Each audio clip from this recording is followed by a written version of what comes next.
तो दोस्तों आज बनाएंगे हम कुर्ती पे इस तरह का कॉलर। उसके लिए हमें कुर्ती की कटिंग कर लेनी है। अब हम इस पे गले का नाप लगाएंगे तो 2.25 इंच पे सीधा निशान लगा लेंगे और 2.25 इंच पे डाउन का निशान लगा लेंगे। इसका गला 12 से 15 साल की लड़की के लिए आराम से आ जाएगा। हमने जो निशान लगाया है इस पे हमें राउंड शेप दे देना है। शेप देने के बाद हमें यहाँ पे से 6 इंच नीचे डाउन के लिए एक निशान और लगा लेना है बटन पट्टी के लिए। यहाँ पर हमने निशान लगाया है वहाँ तक हमें बीचों बीच कटिंग कर लेनी है। पार्ट की कटिंग हमारी 1 इंच एक्स्ट्रा होनी चाहिए। फिर हमें ये दोनों कंधे आपस में मिला लेने हैं। तो हमें 2 बराबर साइज़ की पट्टियाँ कट कर लेनी है। इनकी लंबाई 8 इंच और इनकी चौड़ाई 3 इंच रखनी है। ठीक है, दोनों कंधों को आपस में सिलने के बाद अब हमें इन पट्टियों को इस तरह से फ्रंट वाली साइड में सिल लेना है। एक को अंदर की साइड से लगाएंगे और एक को बाहर की साइड से। इस तरह से हमें दोनों पट्टियों को कुर्ती पे सिल लेना है। पर दोनों पट्टियाँ अटैच करने के बाद अब हमें यहाँ पे कॉलर का नाप लेना है। बिल्कुल साइड ही साइड हमें इनको नाप लेना है। बराबर इंची टेप को इस तरह से रखते हुए नाप लेना है। इंची टेप थोड़ी भी इधर उधर नहीं खिसकना चाहिए, उससे कॉलर में लंबा छोटा हो सकता है। तो इस तरह से हमें बराबर में नाप लेना है। इसका एक कोने से दूसरे कोने पे नापने पर 14.5 इंच इसकी कॉलर आ रही है।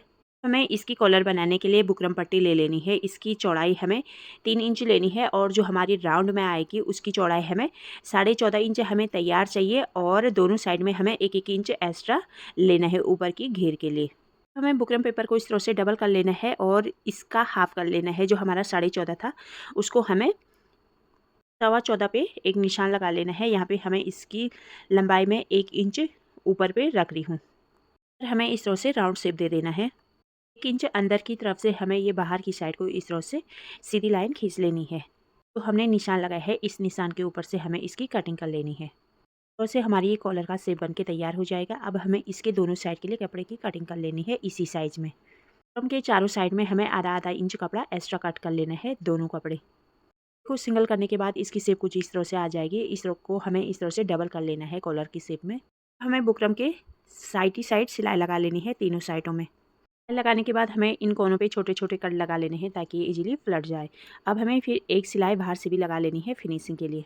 एक सिलाई हमें इसके बीचों बीच सीधी सिलाई रख लेनी है जहाँ पे हमें ये राउंड शेप दिया है।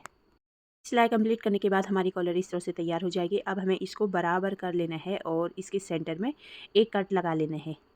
हमें कुर्ती का कपड़ा ले लेना है और इसके दोनों कोनों को बराबर करते हुए इसके सेंटर में भी हमें एक कट लगा लेना है।